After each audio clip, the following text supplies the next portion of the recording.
I know this sounds really cocky, but as soon as I started wrestling, I knew I was going to make it. Power of Indi Hartwell!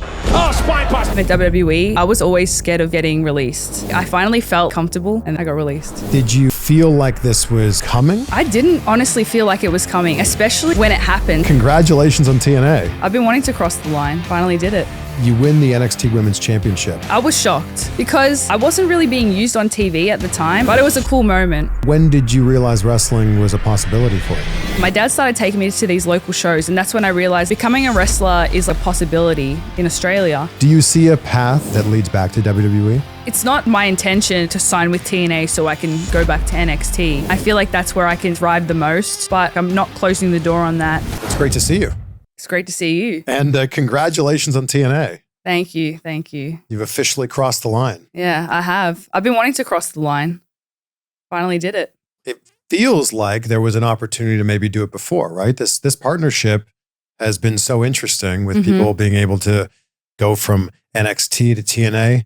You're now full on TNA. Yeah, I think that partnership came about after I had already left, I believe. I guess, well, I don't know, because Joe Hendry was in NXT like sometime around last summer. Yeah, but I was gone. Oh, I was on the main roster. So I was gone from NXT, which that would have been cool if I could have done stuff as part of NXT, like with TNA. But now I'm with TNA, so we'll see what happens. I'm sure I'll be mixing it up with some of the NXT people. Yeah. How have these last few months been for you? It's been like up and down, like a roller coaster.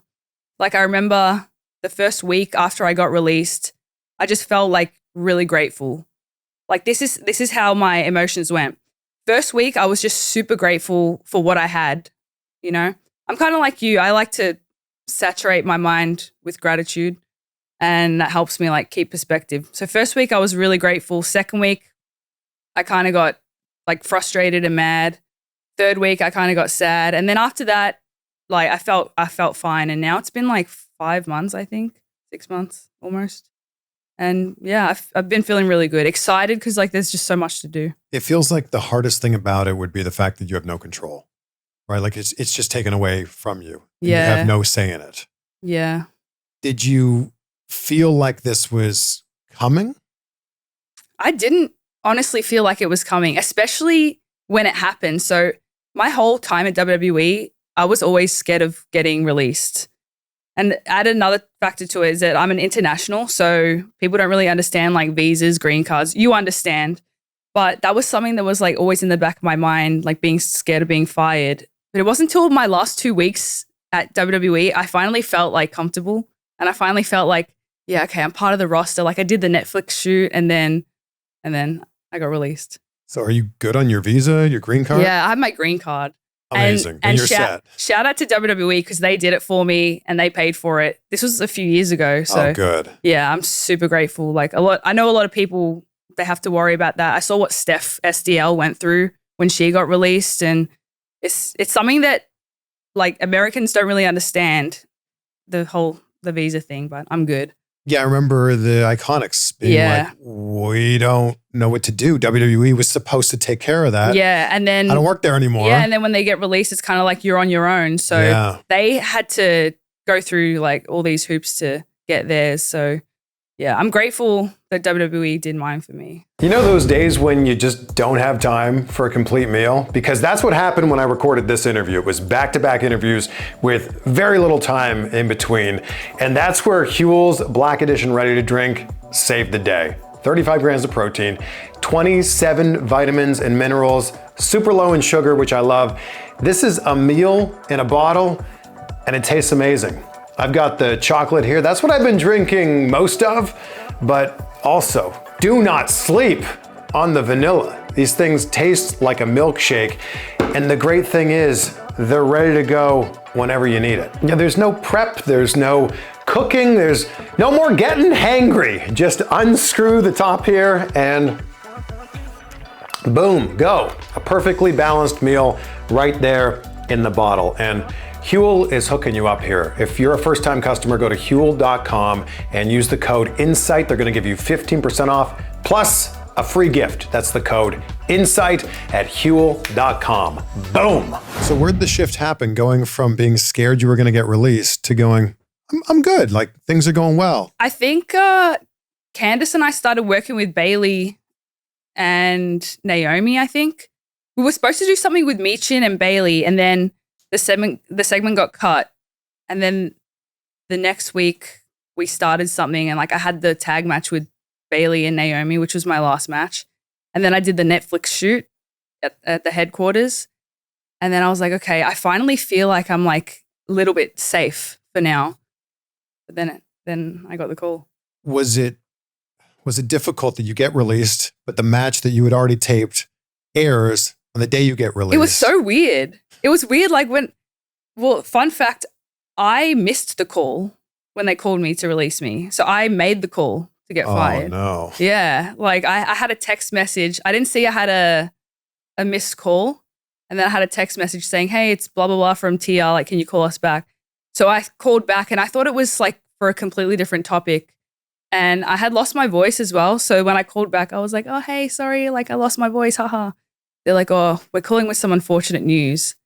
And I was so confused because I wanted to say, but like, what do you mean? Like, I'm on the show tonight. Like my match was taped last week. Like I'm on the show tonight. But yeah, it was weird. Was there any talk of that match being removed from the show? No, I don't think so. I mean, it was already filmed. Like it was part of the story, I guess. But yeah, it was weird because that's happened a lot with back in the day with like 205 Live and stuff. People had filmed a match that week and then got them released the day that the match was going to air on 205 Live. So yeah. It's a nice little promotion for you. Like, I guess, hey, this person doesn't work here anymore, but they're good enough to be on the show. And some people didn't know that SmackDown was taped the week before. So they thought that I got released and then had to like go out that night and wrestle. Could you imagine? That would be crazy. How'd you get to keep your name? I just asked. Oh, wow. Yeah. And that's it. Well, this is how it went. So I've had this name my whole wrestling career. When I started at NXT, when you start wrestling on live events, they make you wrestle under your real name. So I wrestled under my real name for a bit. And then I think I had a dark match at NXT. And I just asked Road Dogg, like, can I be Indi Hartwell for this? And he's like, oh, yeah, I'll ask. Why not? And then they let me be Indi Hartwell for the dark match. And then it kind of just like kept going. And then I got on TV with it. I got my action figure with that name. I got in the game with that name. And then I think it was when NXT 2.0 started, they went through that whole weird thing of like, you can't have your real name and you also can't have a name that we don't own. So they gave me the option to change my name or sell it to them. So I sold it to them.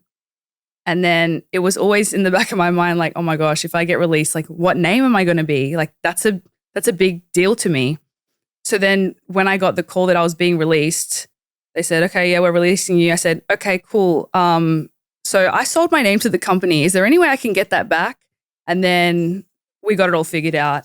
I got the rights and stuff to it. That's a rare thing. Yeah, I'm very lucky. Yeah, because then you'd have to figure out, all right, what's my new name now? Yeah. How can I market that so people understand that the person that was formerly Indi Hartwell is now whatever this new name is? Yeah. The fact that you can keep your name, that makes this transition that much easier. Yeah, 100%. I'm really blessed because like most people only know me as Indi. So yeah, I'm so grateful. That was another thing that I didn't really have to worry about. How did you even come up with Indi Hartwell? So Why is this funny? Because I use the porn star method. Do you know what that is? Like a date in like the street you lived on or something? Do you know who Iggy Azalea is? Of course, yeah. Yeah, so this was like before I started wrestling. Like I'm a big fan of her. And that's how she got her name, right? So then me and my friend, we were like just coming up with our porn star name. And it was like your dog name plus your street name, I think. Yeah. And then Indi Hartwell was my friend's dog name and street name. And then years later when it came time for me to wrestle, the promoter was like, what name do you want to be? And I was like, oh, I don't know, Indi Hartwell. And then that's what it was. It's really good. It's a good name, isn't it? It is. There's no other indies in wrestling that I know of. But also the whole like Indi Hartwell, indie wrestling, I am indie wrestling. So it all worked out very well. And the fact that you have indiewrestling.com is brilliant. Yeah.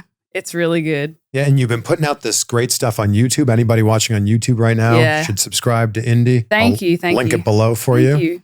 Let's get you to 100,000 subscribers. That's the goal. By the end of the year. By the end of the year. You said I could reach 1 million by the end of the year. I think I meant 100,000. Yeah. I think 100,000 would be a good goal. You're at 41,000. Okay, 41. As we sit here right now. Okay. I subscribed to you on both of my channels. Thank you. But I don't see why you couldn't get to 100,000 if you consistently put out the stuff you've been putting out. Yeah, that's it. It's just about the consistency with anything in life, really. Consistency. Your views are great too. Are they? Yes. Okay. Like I think that some better than others. Sure, but I think that it would be reasonable to think that you would have 5 or 10,000 views for a video. You have way more than that. Yeah. Yeah. Like some of your videos have hundreds of thousands of views. Yeah. Thanks to Dexter. Is he still your husband? It's complicated. As you look at your I'm not wearing the ring. hand. Everyone asks me that, like all these signings that I've done recently, they're like, are you still with Dexter? I'm like, oh, it's complicated. It's one of the only successful wedding marriages. Yeah. Yeah. It was good. Because almost every wedding marriage it either ends in just a bunch of people beating each other up. Yeah. Or it turns into you guys somehow fighting each other or a mixed tag or something like that. I think everyone thought that it would like go wrong. Yes. But it didn't. No. It actually went very right. And again, one of the very few wrestling weddings that is, call it successful. Mm-hmm. So congratulations to Thank you. Index. Index, yes. What a name. So good, isn't it? It's probably one of the best couple names. Yeah. And one of the best couples. I guess so as well. He's a man of very few words. He talks a lot to me. That's what I tell people. He doesn't shut up. Like, I just saw this clip yesterday on Twitter, and it was like when the storyline first started, and he's on the apron and I'm in the ring, and he's just standing there, and I'm saying to him, like, shut up. You talk too much. And he's not saying anything. It's just like so good. He has mastered whatever this version of Dexter Lumis is. Mm-hmm. He's just brilliant for it. Yeah.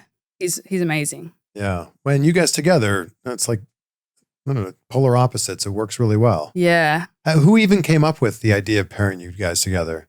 I don't even know. I think it was just it was supposed to be a one-off thing. I think it started with Johnny was having a match with Dexter and they had me ringside and we just had this moment where we looked at each other and I think I backed up and I hit the ring post. And that's something that I did in rehearsal, like as a joke, which a lot of things I would do as a joke and they'd be like, oh, do that on TV. So we did it and it got really good reaction. So then every week the creative was like something with me and Dexter and I didn't know what it was going to turn into, honestly. Well, look what it turned into. Yeah. That's cool. A thing that people bring up still to this day. Yeah. When I do the signings and stuff, like 98% of people will bring up Index, which I love. I love that people loved it. If we take it back, where did this begin for you? How did you find wrestling or how did wrestling find you? I found wrestling through my brother. So I have an older brother and he was watching it. He had the games and I don't remember what the first thing I saw on TV was, but I just remember like seeing it and being like, what is this? Like when you have never seen wrestling and you turn on the channel and you see like these big men in a ring and maybe they're wrestling, maybe they're not. It's just like, it's crazy. It's like this soap opera with like sports and it was just crazy. I remember one of the first things though that I saw was when Snitsky kicked the baby into the crowd. So it was like those ridiculous storylines that like made me like really stick to it. So when I got to do the Dexter stuff, I loved it because it's like I'm getting to do things that people are going to remember. People are going to be like, what? People are going to turn the channel and see me and him having a pillow fight. Be like, what is this? But yeah. Yeah. What is that? That's how I got into it. And then my brother kind of like fell off with wrestling and I just became obsessed with it, like obsessed with it. And I remember in primary school, there were like a few boys that we would all talk about wrestling. And then I started high school. In Australia, we start high school in year 7 or 7th grade. I went to an all-girls school. So I told myself I'm going to stop watching wrestling because like I don't want to get bullied. You want to fit in. I want to fit in. So I stopped watching wrestling for like 2 years. Then like 2 years later, I was like, let me get back into wrestling. Like I missed it. And then it just went crazy. What sports were you playing growing up? I played basketball and soccer. I also did dancing for 10 years, which is crazy because like I'm not a good dancer. Wow. But I'm sure there's a lot of parallels between Yeah, what I you guess learned in like dancing. like performing on stage is something that like translates over. And also controlling your body. Controlling your body, yeah. And then with like basketball and soccer. Because like playing team sports, I know wrestling is like, it's not considered a team sport, but it really is. Like you're working with other people to, you know, you're collaborating on this thing to make it the best it can be. Yeah, the better that you make them look, the better that you end up looking as well. Yeah. So when did you realize wrestling was a possibility for you? I think I went to like a local grocery store and I saw like a poster for local wrestling and I was like, oh my God, like other wrestling exists. So then I begged my dad to take me for ages and like he wouldn't because my parents aren't the biggest fans of wrestling. They didn't really want me to like be into it. I guess because it's dangerous. Sure. So then my dad started taking me to these local shows and that's when I realized like, okay, like becoming a wrestler is like a possibility in Australia. But it wasn't until like people know this about me. I saw the Bayley and Sasha Banks match, NXT TakeOver Brooklyn in 2015. I remember watching that match being like, oh my God, like these girls are amazing. Like I want to do that. I can do that. I know I can do that. And then like I opened a new tab on my laptop and just signed up for wrestling school then. Yeah. Did it feel like a possibility to get to WWE? Because for so long, there weren't Australians in WWE. Yeah. Tennille kind of broke the mold. Yeah. And now we've seen many other Australians. Yeah. But as you're coming up, it's like, is it just the indies and that's the only thing you're focusing on? I will say without people like Tennille and Buddy and the Iconics, Shane and Mikey, like they showed me that it is possible. So I mean, if they hadn't have made it before me, I probably would have thought like, it's not going to happen. But I know this sounds really cocky, but I just knew from as soon as I started wrestling, like I knew I was going to make it to where I made it. I love that. I just manifested it and believed in myself. Like I dropped out of university right when I started wrestling training. So I really didn't have like a backup plan. So I had to just go all out on it. And yeah, because of those people that, you know, they kind of like paved the way for people like me and like Rhea now and all the other Australians. So yeah, it's crazy. What gave you that belief that it was going to work out? I don't know. I just had a lot of confidence in myself, which I don't know if I have that same confidence now. I was 19 when I started and I just knew I was so laser focused and everything I did from that point on when I started training was like to get to America, to get to WWE, and everything worked out pretty well. How did you eventually get on their radar? So I was really lucky. I had a tryout really early on. So I started wrestling in 2016. Later that year, NXT came for a tour in Australia. And my trainer at the time, he helped me like put together a resume, which the resume was nothing. I had like 10 matches maybe. So I sent the resume off and they invited me to the tryout. And this was the tryout that Rhea got signed from. Everyone calls it the Rhea tryout because like they weren't looking at anyone else. Like they were only looking at her. But I thought that I was going to get signed. Like I was that confident. And obviously I didn't get signed from that. But I was able to like stay in contact with them. The guy at the time, Canyon Seaman, he was the recruiter. So I remember after the tryout, I emailed them being like, thank you. And they said, thanks, but we're not going to hire you. Like you need more experience. Check back in 6 months. So then 6 months to the day, like I put it in my calendar. I think I went to America, China, did some indies. And then 6 months to the day, I emailed again. I said, hey, this is what I've done. They said, okay, check back in a year with us. So then I go back out, do all this, travel around, train, get exposure, experience. And then a year to the day, I email again. Hey, this is what I've done. Here's promo pics, all that, matches. They said, okay, get back to us in 6 months. So it was kind of just like go away. And I just knew one day that a no would turn into a yes. But it didn't sound like it was a no though. It sounded like not yet.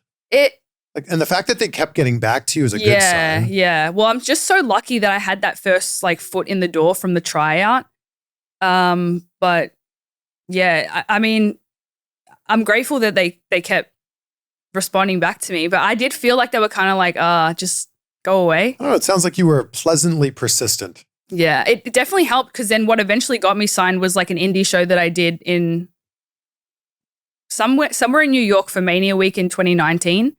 And Canyon and Regal were in the crowd. And that's like I came back from my match and I had an email from them saying that they were going to sign me.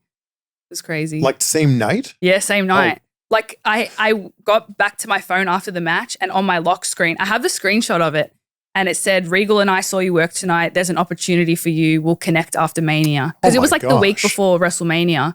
And at the time, I think it was when like Mae Young Classic, they were going to maybe do a third one. And he said, and just to be clear, it's more than Mae Young Classic. And I was like, oh my God.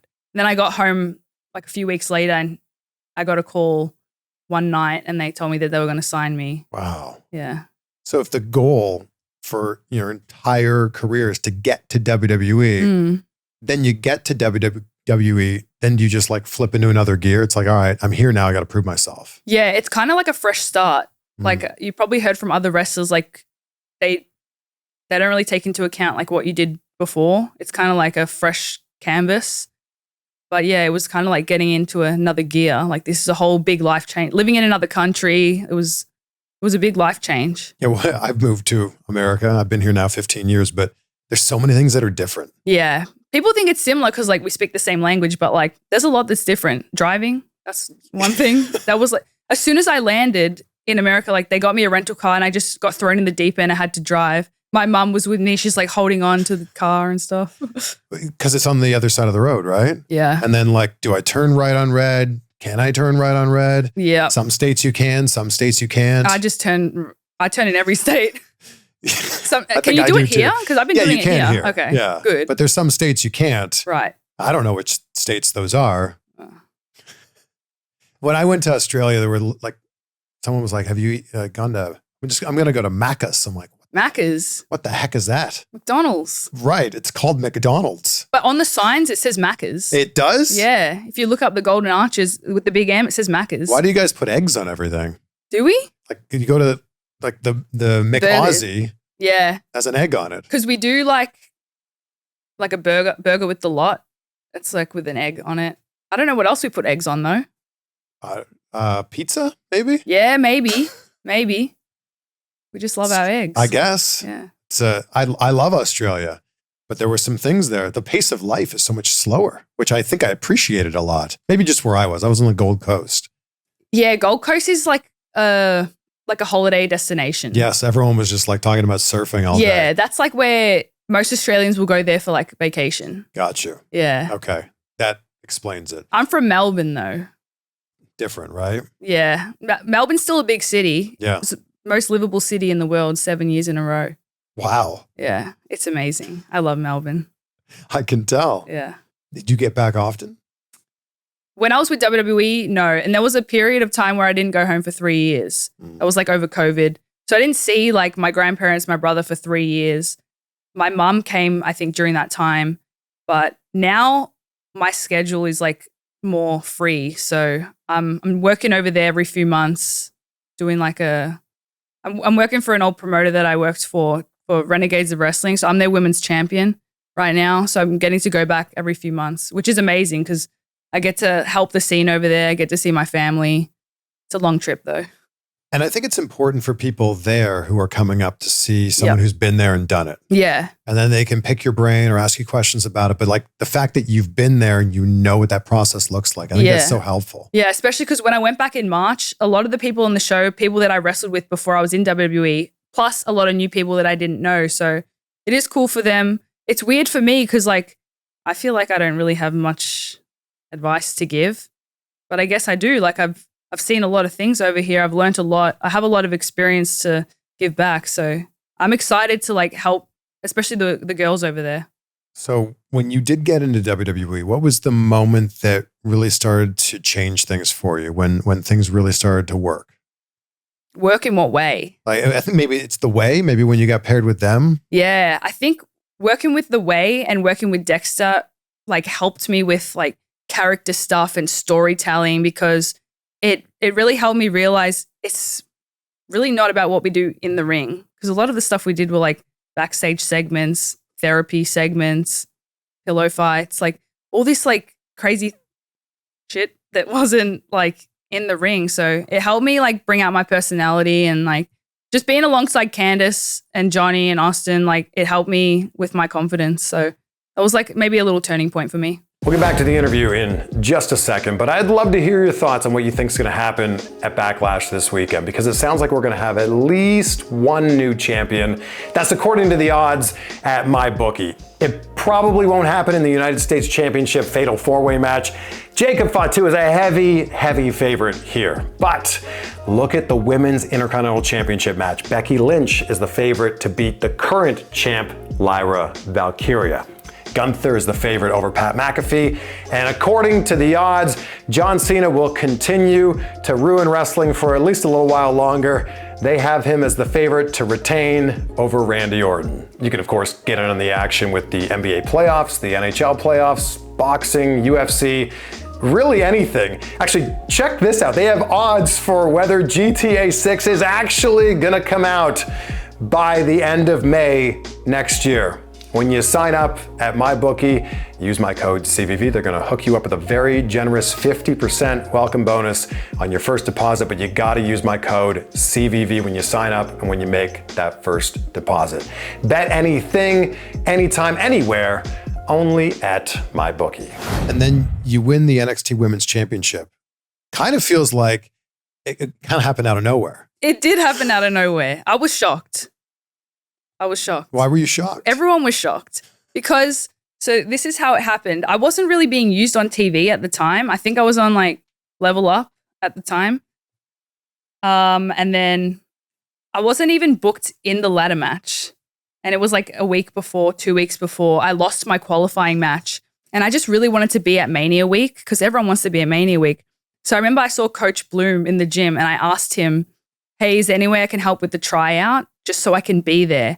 And he was like, oh, like, do you have new gear for LA? And I was like, no. And he's like, well, I would get gear if I were you. And I was like, okay. Then the next week I had like a last chance qualifying match and I got into the match and I was like, oh, cool. That's amazing. But then like, they didn't tell us the ending of the match till the night before. And so we couldn't put together an ending to this match. So it was pissing us all off. Like, we can't even plan this.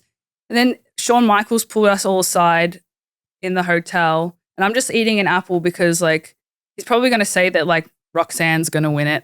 So I'm just eating an apple and he's like, oh yeah, okay, the winner's going to be Indi. And like everyone was shocked. Even like Sarah Amato, like everyone was like, what the hell, Indi's winning it? Yeah, I was very surprised. And what's crazy is I could have had my family there because it was in LA. So it was just like a short 15-hour flight. But unfortunately that didn't happen. But it was a cool moment. Yeah. Yeah, what a moment for you. Yeah. And then I feel like they could have done so much more with it. Yeah, I don't know. I think getting hurt kind of like ruined everything with that. But everything happens for a reason. So I think everything happened how it was supposed to. Did you immediately know you were hurt? Oh, yeah. It was bad? I thought my ankle was like shattered inside my boot. And I just remember like laying there being like, I'm never getting called up. And then I looked and there was like a doctor next to me. And then they took me to the back.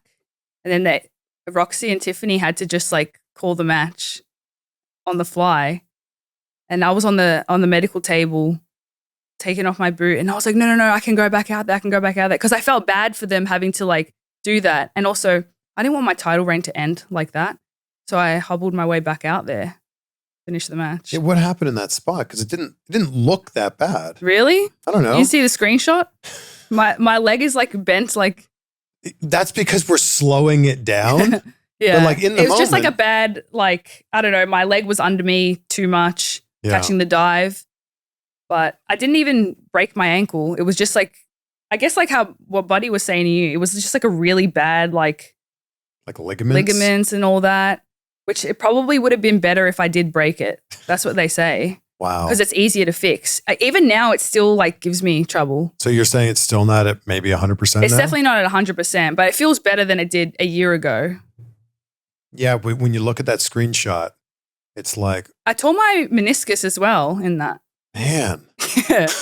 Yeah. It was and it's just like a freak accident. Yeah, like it's a freak accident, which just, like most injuries in wrestling are freak accidents. Like people have torn their ACL just from locking up. Mm. So yeah, it's not really a cool story. Like look how Triple H tore his quads. Yeah. Like hitting Jericho from behind. Yeah. It's always stupid things like that. Yeah. at least like have a cool story. But you're on this rise, you get injured, and then you're like, what now? Like, did it completely throw things off? Yeah, I was like, what now? And so that happened on a Tuesday, and then that Friday was the draft. And I remember I was in PT, like doing my ankle rehab, and one of the riders came up to me and she's like, hey, we're doing a watch party for the draft tonight. Like, you have to be here. And I was like, oh my God, like seriously, like I'm in so much pain with my ankle. Like, you're making me come in on a Friday night to the PC. Now I got to get a ride because I couldn't drive. So I go to the watch party and I didn't know I was getting called up. I found out when I was watching it. No. Yeah. It felt like when you got called up, there wasn't much of a plan for you. I don't really know what the plan was. I think they were going to do stuff with The Way because we had a few segments together. And then like the next week, the segment would get cut from the show, put on Raw Talk. And then like the next week it would get cut completely. And then like I didn't know what was happening. And I didn't feel like I was in a position to like ask many questions. I was just happy to be there. But if you're finding out you're getting drafted the same time as everybody watching, maybe there's not a plan to begin with then. I don't know, because I was still the champion. Like I had no idea what was happening. Like I didn't know if that meant I had to give up the title. Like I just had no idea, especially because I was hurt as well. But I was so grateful that I got called up because as I said, when I got hurt and I was laying on the floor, I was like, I'm never getting called up. But I did. And then you got some great matches when you got called up. Like you got the opportunity to work with Becky Lynch. Yeah. What was it like working with Becky? Oh my gosh, my anxiety was like through the roof that day. It was like, I don't think I've ever been more nervous for a match. Really? Yeah, but she was amazing to work with. And like, I'm so grateful that she spoke up and asked to work with me and I think Tegan and Xia Li. So she helped us a bunch. That was like one of my only singles matches on the main roster because I was in a tag team. So yeah, I learned a lot from her and I just feel grateful that I got to work her. You were doing so much stuff in WWE as part of a tag team. Mm-hmm. You did have the rare opportunity to work singles matches, but if you're not working a lot of singles matches, how does your psychology change going into those?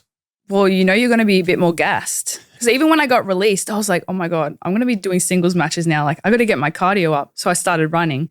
But yeah, it is different. But I just listened to Becky and I learned a lot from her. And it was just overall like such a good experience.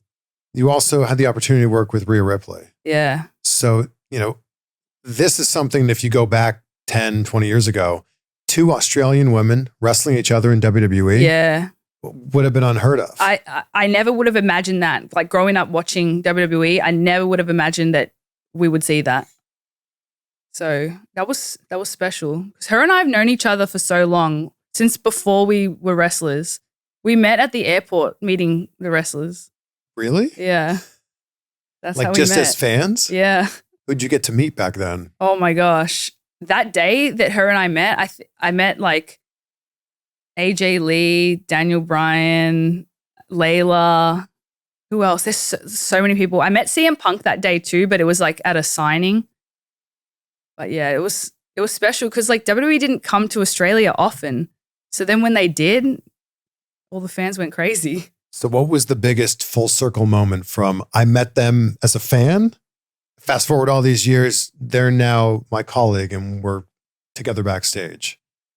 Probably with Bayley and Mercedes because they're the ones that like really made me become a wrestler. So then like being friends with them now and getting to wrestle them, I think that's like a full circle moment. But there's so many, like even CM Punk, like I met him in 2012 as a fan and then I never thought he would come back to WWE. Came back to WWE and I'm on the roster.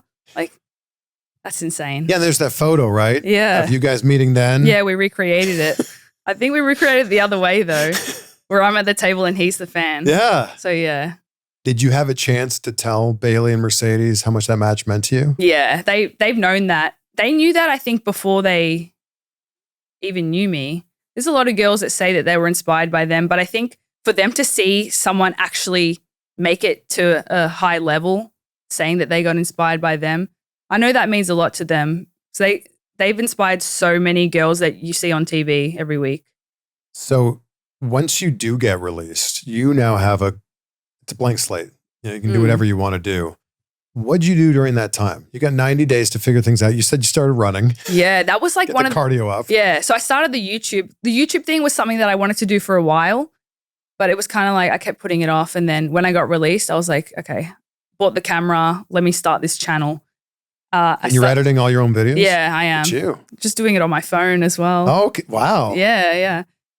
So I started running as well, which I hate running, but that's why I do it. I do it because I hate it, but I know it's good for me. I know it's going to help me with wrestling because like I said, going from tag team to singles, I got to get my cardio up. So that's what I did.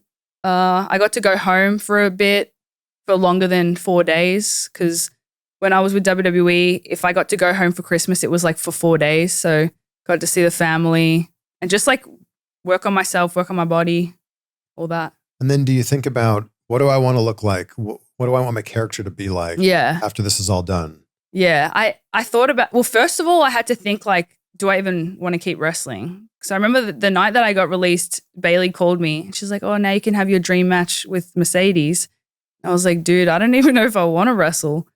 But then I snapped out of it and I was like, I'm only 28. Like I feel like I have so much more to do in wrestling. So I just had to like, get my brain right. And yeah. Why did you want to stop? Is it you were so hurt from being released? Not hurt from being released. I think just like maybe the past year or two of not really getting to do much, it kind of like, I don't know, like rips away your like enthusiasm for it or your love for it or your confidence, especially confidence. That's the main thing for me that I've had. Like, I just got to get my confidence back up and like remember who I was. Well, you've seen the reaction after signing with TNA. So I'm sure your confidence is soaring now. Yeah, confidence is getting back up. Yeah, like people are pumped that you're in TNA. Yeah, I'm pumped. And TNA for a long, long time with the Knockouts division has had one of, if not the strongest women's division. Yeah, I remember when I first discovered TNA in Australia, like I was flicking through the channels. I didn't know other wrestling existed. And then I saw this wrestling on another random channel. I was like, oh my God, like there's another company. And then the knockouts at the time, like compared to the divas were getting the really short matches. The knockouts were having these like longer matches. I was like, damn, I want to be like that. So yeah, I've been a huge fan of TNA. I showed it on my YouTube as well. I went through my childhood bedroom and I have like all the DVDs, all the merch. I've got belts.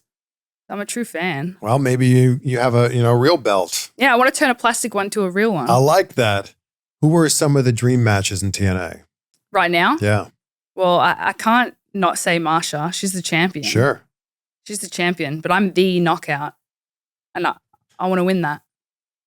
She's what I got my eyes set on. I like that. Also, I got history with a lot of the knockouts. Like, I got history with Steph. Her and I, we tagged together. We're real life best friends. There's some girls that I wrestled in WWE, so I'm sure we'll come across them. Yeah, there's a lot of possibilities there. A lot. And I feel like TNA over the last year or so has just been crushing it. Yeah. I am a longtime TNA fan. Yeah. And I mean, Samoa Joe sat exactly where you sat, and we talked a lot about TNA. AJ Styles was on the show recently. You, of course, can't think of TNA without thinking of AJ Styles. Yeah, absolutely. They've had so many great matches, and I feel like there might have been people who didn't watch TNA for a while that are coming back and going, oh my goodness. Like, yeah. It's the in-ring product is so good in TNA. It's so good. And before I did my segment at Rebellion, I was out there for a bit watching the Mike Santana and Mustafa Ali match. It was just like, it was crazy. Like, they're so good, and like the crowd was amazing. The atmosphere was just so good. So props to them for like putting on that show and getting that amazing crowd.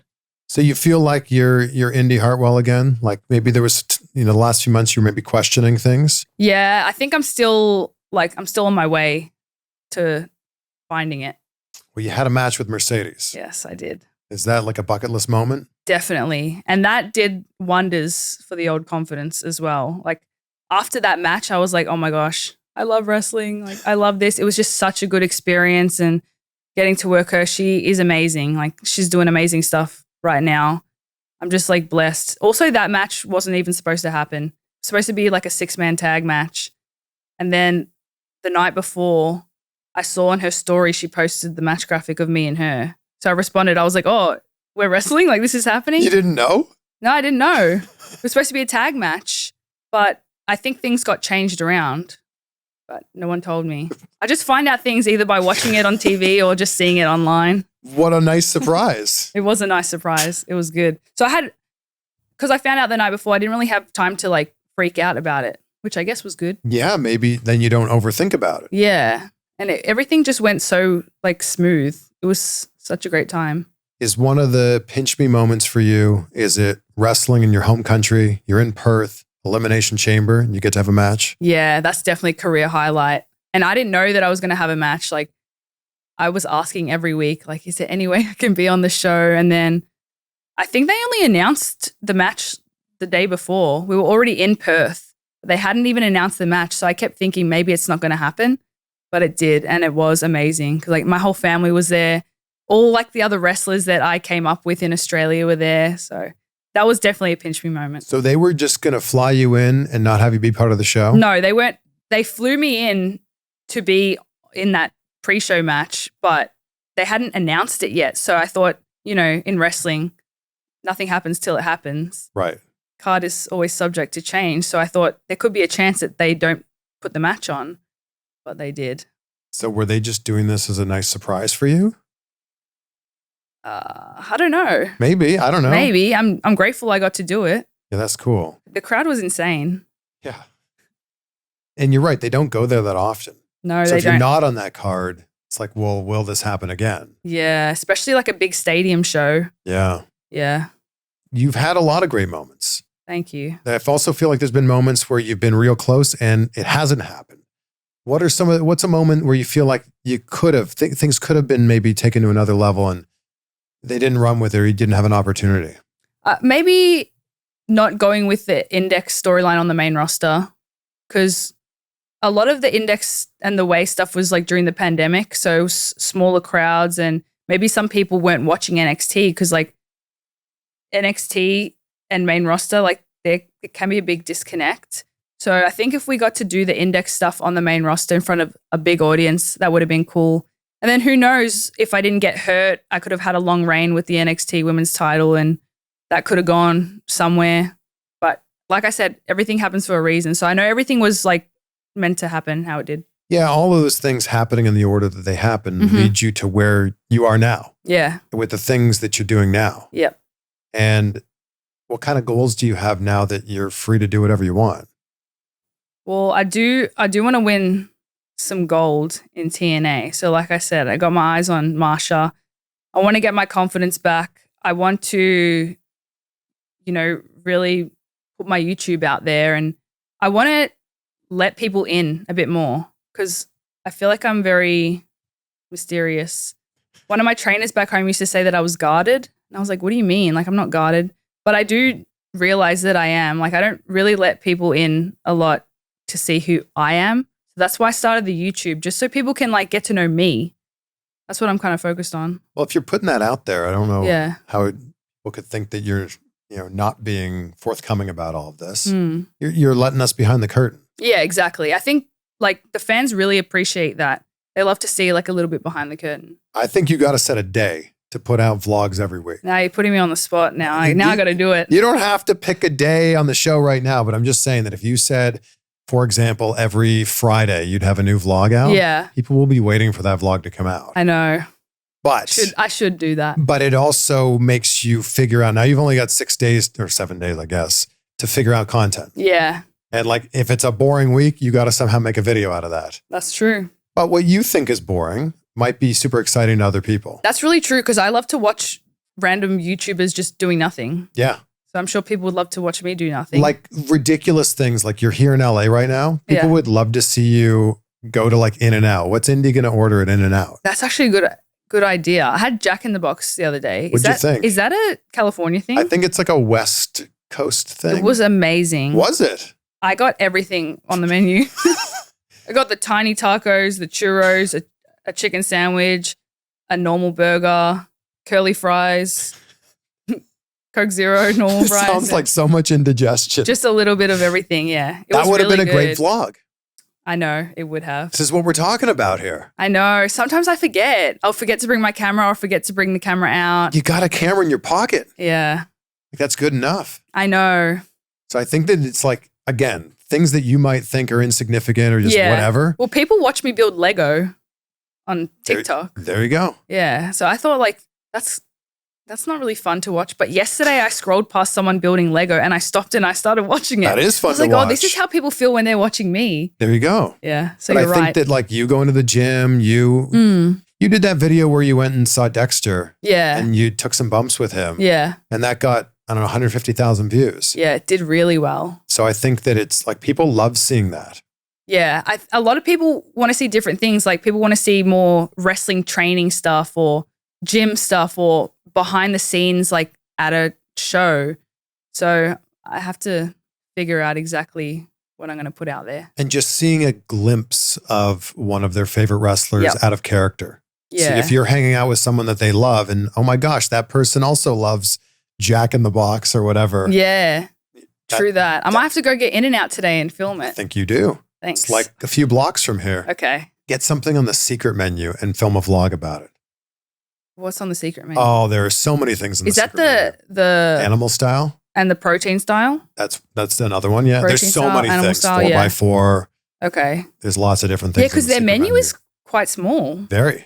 Yeah. Jack in the Box had a huge menu. Almost too much. Yeah, that's why I got so much. Spent like $60 on the food. So that's a vlog. Yeah, damn. Dominic Mysterio was like, have you ever done pickle fried? Or sorry, mustard fried. I'm like, what do you mean mustard fried? He's like, oh, they'll put mustard on it while it's on the grill. So they're like grilling it with mustard on it. So like crisps up or what? A little bit. It just gives it a bit more of flavor. Okay. Well, I didn't know about this. Oh. His order was intense.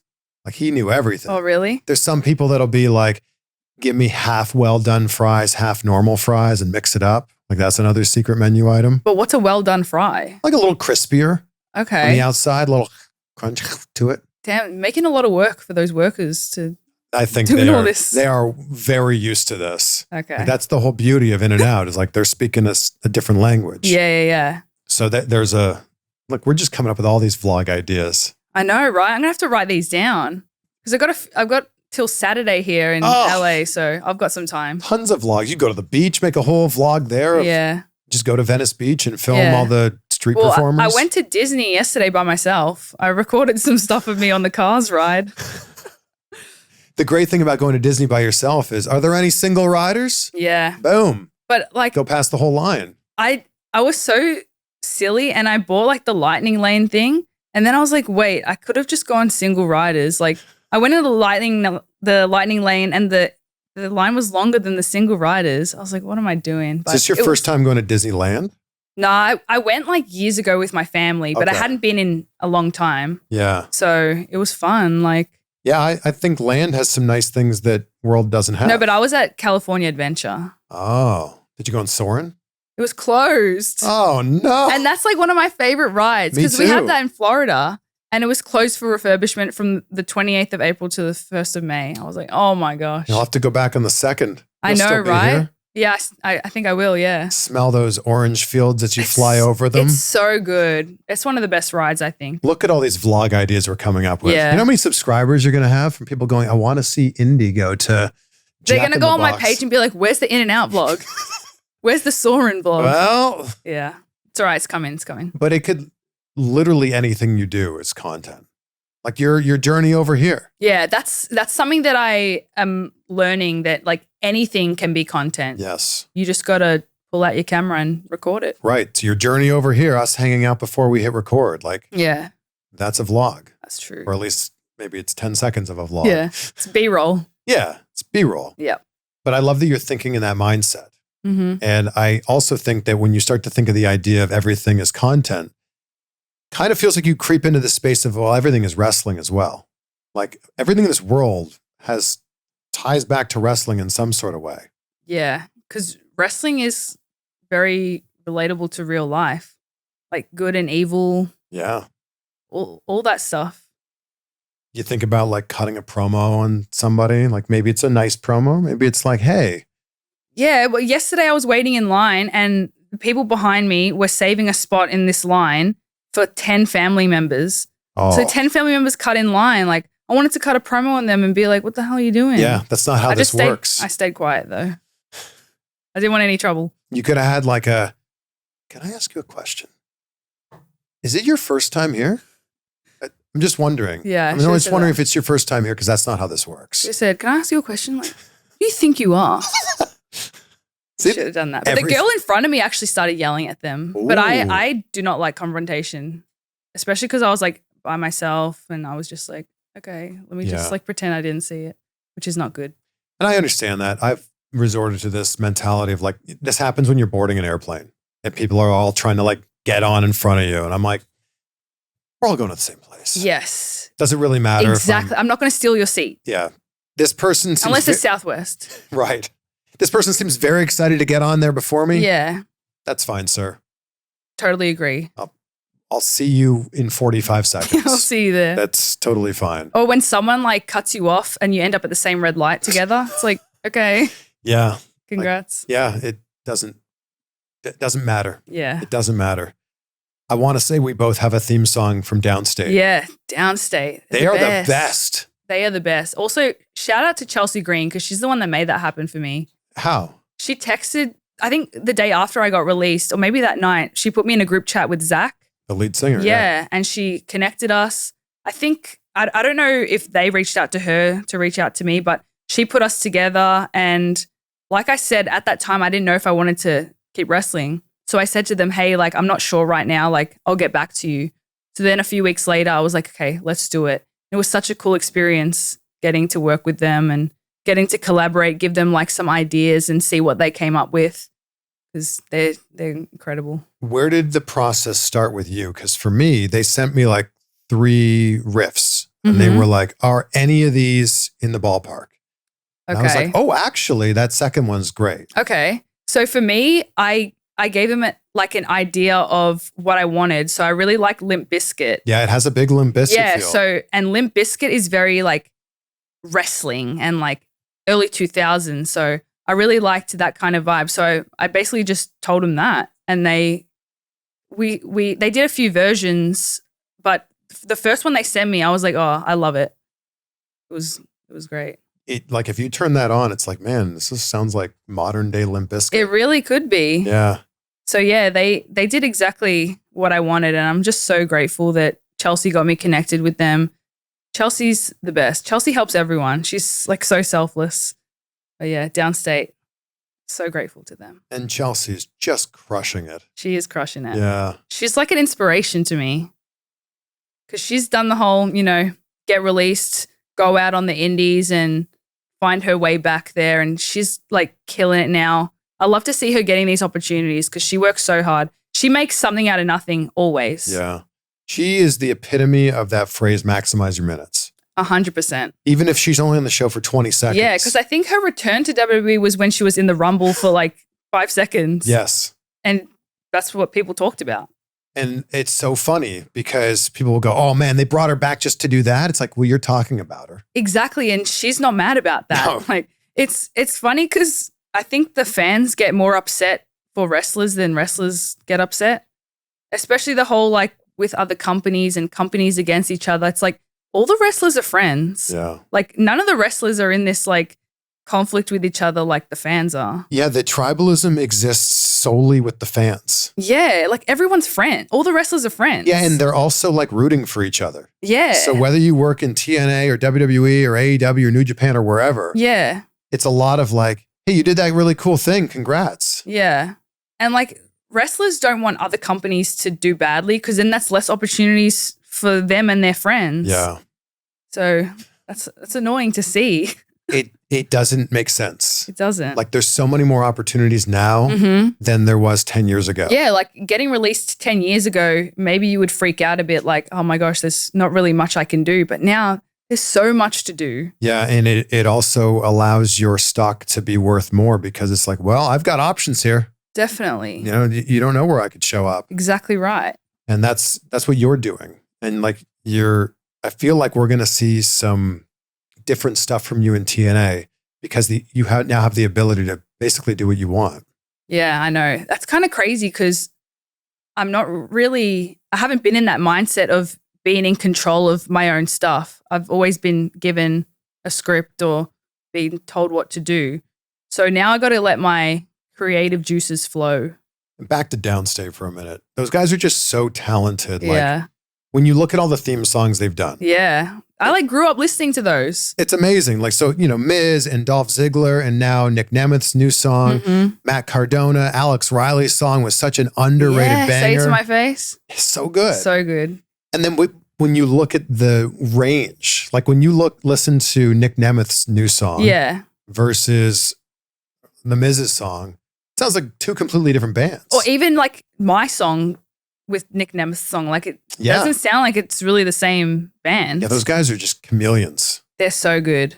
So talented. Yeah, and they deserve more. They deserve more. Agreed. Success and they should be doing a lot more songs. Yeah. And I always tell people, if you're an indie wrestler or you're a podcaster like me, they are available. Like you can reach out to Downstait. Yeah.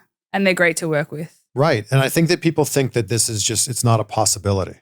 Like you can literally. Anything is possible. Like I'm an Australian living in America, like wrestling. Like who thought that was possible? I love that. Anything's possible. But you can literally send a DM to Downstait. Hey, I'm an independent wrestler with X amount of years of experience. Would you be interested in doing a song for me? The answer will be yes. Yeah. And they will give you a price and that's it. But I feel like people go, well, they make songs for all these other really successful people. They'd never do one for me. It's the wrong way to think. Yes. I like to think, and it sounds like you have the same mentality. If somebody else has been there and done it, then that means it's possible for you to 100%. Do it as well. But even if someone hasn't done it, like anything is possible. Like, yeah, you might have like limitations and struggles and things to overcome, but like if you put your mind to something, like you can do it. I know it's cliche. It sounds cliche and the whole like, you know, never give up, all that. But it's true. You can do whatever you set your mind out for. Like you can. I think my favorite word is yet. Like I haven't done that yet. Yeah. That's a good one. It's like, well, we'll figure it out. Yeah. We'll find a way to get there. I haven't had the animal style fries yet. You could have them as soon as you leave here. I can do it if I want to. Yeah. I can go and get them. There's one so close. I'm going to make it happen. Let me know. Let me know what you think. They're not for everybody. Okay. They are pretty delicious though. All right. But I'll let you know. Do you see a path, especially with the partnership now, that leads back to WWE? It's not my intention right now, like to sign with TNA so I can go back to NXT. I went to TNA because TNA is a company I grew up watching. I'm genuinely a huge fan of TNA, and I feel like that's where I can thrive the most. But like I mentioned before, I'm only 28, so I do feel like there is a path back to WWE someday. Like I'm not closing the door on that. All my friends are still there, and there's a lot that I didn't get to do. So it's definitely something that I can see happening. I just can't believe that at 28 you were thinking about hanging them up. Yeah, it's kind of crazy. But I understand. I don't know what I would have done. What would you have done? I don't know, because I'm a university dropout, so. But I understand the mentality that you were in at that point in time. Well, it's just, it's a weird thing. Like you said, it's just something that just like gets taken away from you that you're not prepared for, which maybe I should have been more prepared for it. But then you can't spend your entire career walking on eggshells. Exactly. And I feel like I did spend my entire career walking on eggshells, but I didn't really set anything up in case. Yeah. In case something happened. But I understand, you know, it's your goal to make it as a pro wrestler. It's your goal to go to WWE. You're in WWE, and then beyond your control, it's taken away from you. And it's like, I can understand how that would be upsetting. Yeah. How you'd go through the whole range of emotions. Yeah. It's weird because like, I don't think I said this on my YouTube when I talked about my release, but when I got released, I had just flown in for Mandy Rose's wedding. And so then I got the call that I was released, and then 2 hours later I had to go to like cocktail hour at her wedding and then go to the wedding the next day. So it's good that I had that distraction. And what's weird is that, I'm sure she won't mind me saying this, when Mandy got released, she was at my house. And then when I got released, I was at her wedding. So then is everyone asking you about it? You're supposed to be there for Mandy and well, a lot of people didn't know about it. So then like... They're like, hey, how's everything going? So like me and like the NXT girls were sitting at a table and then Sabby comes over. He's like, oh, the NXT crew. And then we all just go quiet. And I was like, oh yeah, Sabby, like I just got released like an hour ago. Oh. Yeah. And But like, he's someone that's been through it. And like I've had conversations with him about it even before I got released, just about life outside of it and how to overcome it. Because he went through stuff like that in the NFL, like getting cut from the NFL, getting cut from WWE. So he's someone that knows how to navigate it. So talking to him was actually very helpful. did it feel like it was difficult to figure out the indies again? Yeah, it's changed a lot. And like, I don't know a lot of people on the indies now. Like when I go to the shows, I'm just like alone. I'm just like the new kid in school. So that's something that I'm still trying to figure out. Like I've done a few indies and yeah, we'll see what happens. I'm keen to get back to it. I feel like Matt Cardona just is able to. Yeah, the indie god. He's like, literally, he's like a master class of like, all right, you got to do this, this, and this, and you'll be fine. Yeah, and I talked to him a bunch for like hours, honestly, about where to go and what to do and the indies, because I told him like, you are the indie god. When you think of indie wrestling, you do think of him. Yeah, he's like really reinvented himself, and along the way he's helped people like Steph, and he's working with some Australians right now, so he's like helping bring people up to be on his level. And it's funny that he will lay out the blueprint for people. He'll be like, you got to post a ton on social media, you got to change up your gear, you got to have merch. It's like he'll lay out the entire blueprint, and the amount of people that actually follow his advice is like so small. Yeah. And he even says that he's like, I'm going to tell you what to do. And you're probably not even going to take my advice. Yeah. Maybe he means that more for like people who are coming up, but it's interesting that he will put it out there. And he actually posted these videos at wrestling schools. And he's like, the amount of you guys that are sitting here watching this right now, you won't do it. And it's like, I'm showing you how it can be done. Yeah, it's true. It's like, here's all the tools you need. It's up to you. Yep. Do what you wish with that. Yeah. And you're right. He's crushed it. And I have no doubt that you will as well. You are crushing it right now. You look jacked as ever. Thank you. Oh my God. Put those things away. I can't like. Oh my gosh. Whoa. Oh. Wow. Whoa. Excellent lighting for that. Oh, geez. Too much. Too much. Too much. Too much. Now that you've lived here for a few years, do you feel like your Australian accent is going away? I hope not. Like when you go home, do people say Oh my God. No. Sometimes when I talk to my family on FaceTime, they'll say, oh, you said this word in like an American accent, which I notice sometimes I do. But like that's what? I don't know. Maybe if I say car, mm-hmm. but if I'm talking to an American, I might say car. Maybe. Sometimes I don't even notice that I'm doing it, but I did have to start changing a little bit because like Americans wouldn't understand. For example, say I go to Publix, I'm getting a pub sub, and I'm choosing my ingredients, and I'm saying, yeah, I'll get some tomato, and I'm pointing at it. They're like, what? I'm like, yeah, tomato. But it's like I'm pointing at it.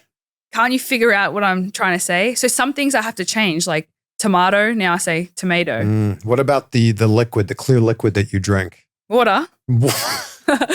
Isn't that a funny one for Americans? They never understand me when I'm asking for water. I'll have to say, can I get water? Or if I'm with someone, I'll have to ask them to ask for it. Could you order some water for me, please? Like one time I asked for a bottle of water, and she thought I wanted like a bowl of water, like I'm a dog. Yeah, so that's a lot of things. I like that you've Americanized a few words. Yeah, but if I'm talking to my family or if I go home, I'll start talking like really Aussie. So like really turning it on. So like if you and... But not on purpose. Sure. It just happens. So if you and Rhea Ripley had a conversation. Oh yeah, the rest of us would be like, what? You'd understand, but you'd be like, whoa.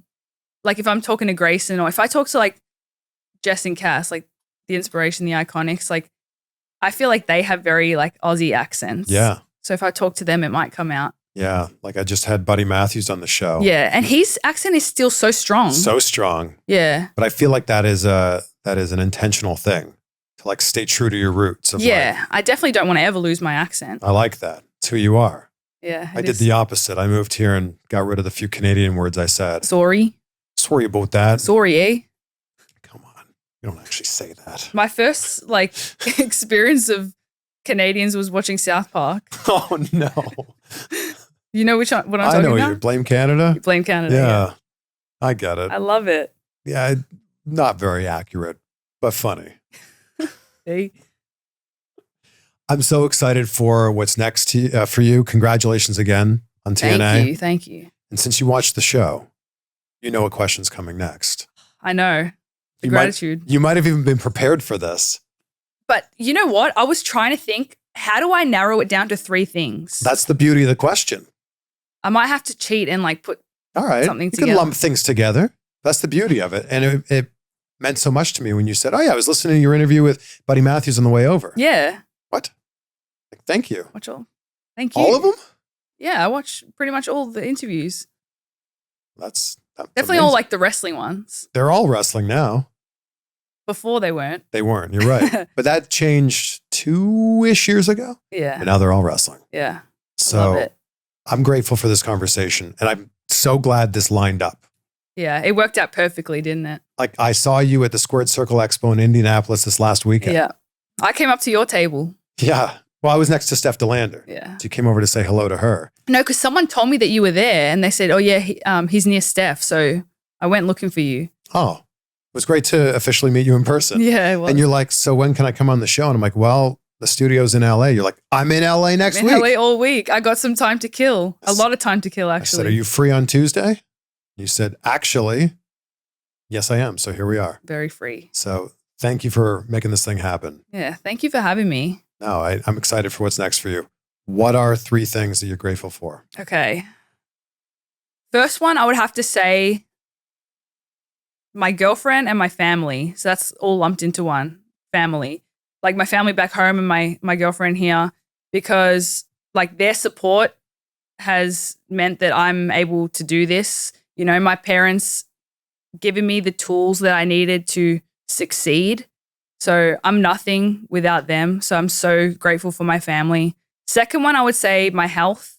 Because you know what they say, you could have a million problems until you have a health problem. Mm-hmm. Then you have just one problem. So I'm so grateful for my health and for the body that I have. That's why I take such good care of it. That's the second thing. Third thing, I would say my green card, because that's just like a big thing for internationals that, you know, getting released from the company. People don't know that if you have a visa with a company, it's only valid as long as you are with that company. And you can only work for that company. You can only work for that company. You can't just go and get a job at In-N-Out. But you can't even do like a side gig. Like, for example, if a magazine said, hey, could you write an article about your experience in WWE? You can't. You can't, like, they couldn't pay you for that. Maybe under the table they could. Right. But then you're dealing with a whole other can of worms if they find out. Not endorsing that. I'm not endorsing that. But I get it. Like, the day I got my green card was probably one of my career highlights. Well, the day I got my green card was the best day of my life. And I tweeted it as well. I tweeted, today's the best day of my life. And no one knew what I was talking about. People probably thought it was to do with wrestling, but it was really getting my green card. Wow. Best day of my life. Just the relief I felt. Like, oh my gosh, I don't have to worry anymore. Whatever happens, like, I'm good. The American dream is still very much alive. And like the idea that you can move here and chase after your dream, whether it's in wrestling, like you, broadcasting / content creation like me, like it still does exist. Yeah. There's just so much opportunity in America. And like, it wasn't really a thought of mine to move back to Australia. I want to make the most of all the opportunities here. So grateful for my green card, and also grateful to WWE for doing that for me because not everyone gets that. And it's a process. It is a process, yeah. Like it is. It's not just like you fill out a form and you're good to go. I know. People think just apply. Oh, yeah. It's not like that. I think I was putting materials together for like 3 months. Yeah, like the petition? Yes, because you have to build a case for yourself. People don't realize that you have to like build a whole case. So honestly, like the things that I achieved in WWE helped a lot. Like having an action figure, winning titles, and being in a video game, that helps the case. Yeah. Because then they're like, okay, she's worthy of it. Yeah. So So everybody watching this, I said it before, but they need to subscribe to your YouTube channel. subscribe. Let's get you to 100,000 subscribers. Please. Let's get you the silver play button. Yes, I really want that. You'll get Put it. it with my Lego. It's just a matter of time. Yeah. You'll get there. No By the end problem. of the year, hopefully. Well, that is a bold goal. Really? 59,000 away, and you've got 7 months to do it. Says the one who said I could reach 1 million. I misspoke. That was off camera. I meant 100,000. I was You like, can definitely- damn, you really believe in me. I do believe in you. Can definitely get to 1 million. Maybe not by the end of this year, though. Maybe I can buy subscribers. That is a terrible idea. Can you buy subscribers? If you can, that is not a good idea. So don't do that. I'll pay people to subscribe. I don't think you should say that. Subscribe to me. There it is. That's it. But great to see you. Congratulations. Let's go get some In and Out. Let's do it. Thank you.